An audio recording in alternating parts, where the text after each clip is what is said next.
Yo guys, what is up? It's your boy TRUEDBZMaster back with another video, and today I'm going to be doing another Dragon Ball FighterZ discussion video. So I would say about a week and a half ago, I actually did a poll on Twitter asking what should be my next discussion video, and it came down to two choices, doing a FighterZ team building guide, and then also the importance of character notes, and the team building guide 1. So that's what I'm going to be doing for today. I will do my character notes at a later date, but this one won, so this is going to be first. So this video is going to be broken down into 3 parts. So the first part, I'm going to be talking about team positions and the pros and cons of each role. Next, I'm going to be talking about the 3 different team builds you can do in FighterZ and how they work with each other with a team as an example. And then finally, I'm going to be talking about assist choice, and I'm going to be discussing what makes, assist viable per team, like looking for what makes a team, what does a team need in order to function, basically. And yeah, that's going to be it. So, without wasting a lot of time, we have a lot of stuff to get through today, so let's start off with team positions. Team positions are roles you give characters in a team-based fighting game.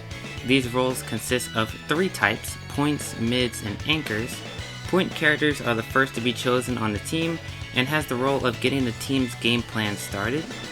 Mid characters are the second to be chosen and is their job to support the point character and also to get their game plan started with using the support they have. And anchor characters are the last to be chosen, and they are meant to support the 2 up above them while being able to be stronger themselves without them. So what are the qualities to look for when choosing your point, mid, and anchor characters? And what can they do well and what can they not do so well? So let's just start off with the point characters. Point characters overall should have good meter build, good round starts, be able to use assist and special tag effectively, and have assist flexibility. But on the other hand, their main offense mostly comes from having assists or meters to be effective. Their neutral can be true straightforward or needs assist to be effective, and also having bad matchups can really hurt the team in the beginning stages of the match. Mid characters overall has some very strong offensive tools. They are able to use meter and assist very effectively. They have assist flexibility, and overall the quality of their assists are stronger than their point counterparts. On a negative side, they can be very meter dependent. Their neutral can also suffer just like the points can. The team game plan can break if they die early, and they require a lot of setups in order for their offenses to be very effective. Anchor characters are very strong without assists, and they have very vast neutral options. Also, anchor characters usually have the best assist in the game since you're going to be using their assist more often than not, and their risk reward is very greatly in their favor since they have multiple options to keep the opponent guessing. On the negative side, anchors can be very punished easily for overcommitting or autopiloting, and their game plan can break if they die early as well. Anchors also fall into the trap of not being able to have a lot of choices when it comes to their assists because they are going to be your main assist choice for a team, and so your choices are going to be very limited when it comes down to which is the best. So what are the main team builds in Dragon Ball FighterZ? Well, it mostly comes down to 3 choices. So the first choice is the point, mid, and anchor team. The next choice is the point, anchor team. And then finally we have the point, anchor team. So I'm going to go through each team and I'm going to be showing you 2 examples. So first, we're going to be discussing the point, mid, anchor team. So the point, mid, and anchor team. So this team is one that focuses more on flow than anything. And what I mean by this is that every character has a role and qualities that are stronger together than in the individual sense. You want your team to flow forward, basically. For example, with Team 1 with Super Baby 2, Nappa, and Android 21, Super Baby 2 is the meter builder for this team, which sets up Nappa to have his Cybermen get started. And with the added bonus of Baby B and Android 21A assist, neutral isn't too hard for Nappa. And if Nappa ever runs out of meter, he can always go back to Baby, and if he's not available, you can always switch back to Android 21, who is more than capable of holding her own, with her great neutral tools and normals. This team is all about flow and character knowledge. On the other hand, this team build can falter if the point dies too quickly to get the game plan started, or if your anchor dies, you leave a very important supporter out of the picture, meaning your overall quality of the team just goes down a lot.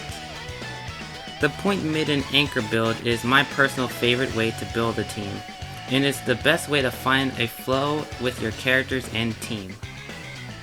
Next, we have the point anchor or mid team.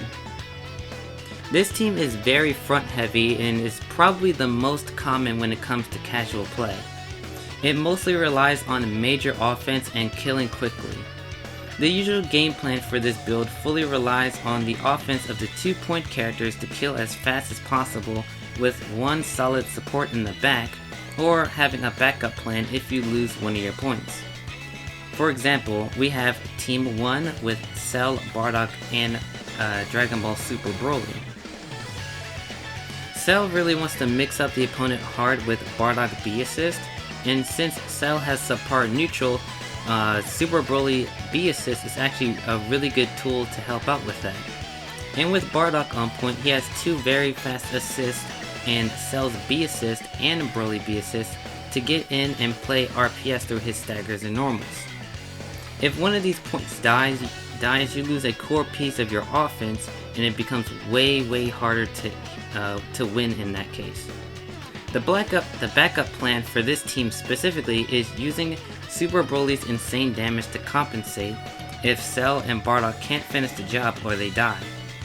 I'm not gonna lie, this is probably the weakest out of the 3 team builds, but it does have some very strong offense if built and played correctly. It's just that you have to be right more than wrong, which leads into inconsistency at times. Finally, we have the point or mid anchor team. So this team build is all about stability. For the most part, anchors are very valued more than any other role in the game outside of very specific character or game mechanics. Anchors have the ability to function with or without others around, which is very valuable. Not only that, anchors also have some of the best assists in the game, meaning they can carry whole teams just on how good they are. Since stability is the name of the game, with this team build, you never feel like your game plan can fail. With 2 anchors on your team, you can fully focus on making the point character the best they can be before they actually fall in battle. And even if they fall in battle, you still have 2 characters that can function without them or the other anchor present. For this example, I'm going to be using Team 2, which is Super Saiyan Blue Gogeta, Super Saiyan Blue Vegito, and Android 17. Gogeta has insane damage with Vegito and 17 support. Vegito A is free neutral basically. It clears the entire screen, is a fast projectile, and it has a lot of hit stun. Android 17A is a great defensive assist that can cover Gogeta's subpar frame data.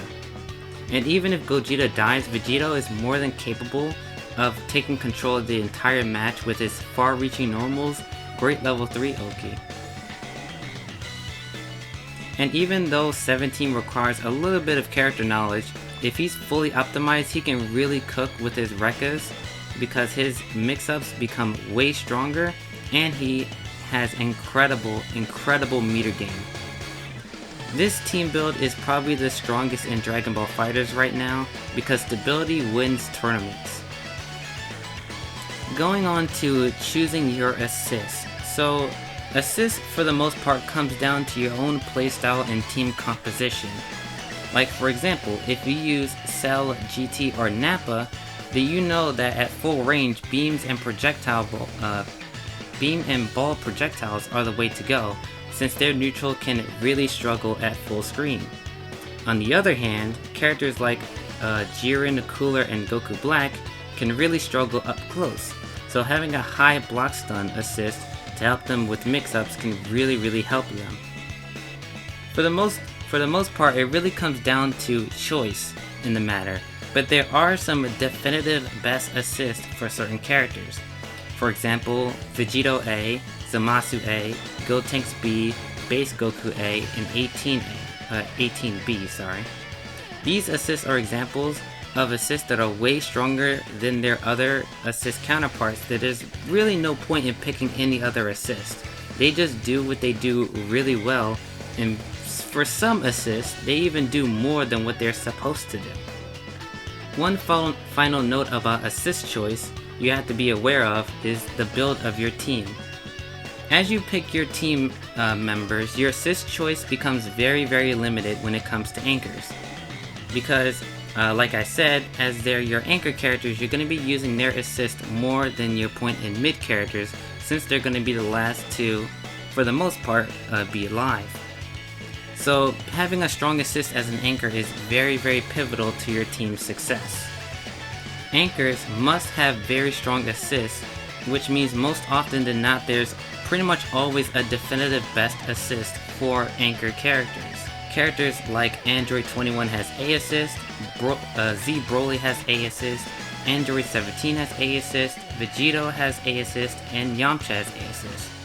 All of these assists are definitively better than their other ones and are very strong in their own rights, and they not only do what they're supposed to do, but they do even more. Assists are a major aspect of team-based fighting games, so I can't really go too in-depth in this video because it's already getting long, but if you guys do want a video going over each type of assist and what their pros and cons are and how to manage them, then I will do so in the future. Just let me know in the comments down below.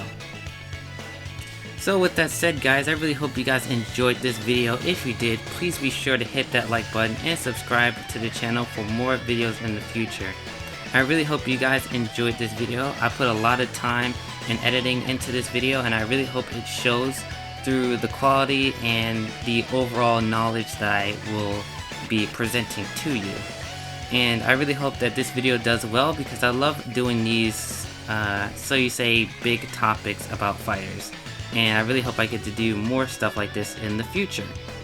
So if you guys have any more questions for me, I will always be answering those in the comment section down below. So if there's something that you don't understand or just have questions about, please be sure to ask me. I'll pretty much always be answering them.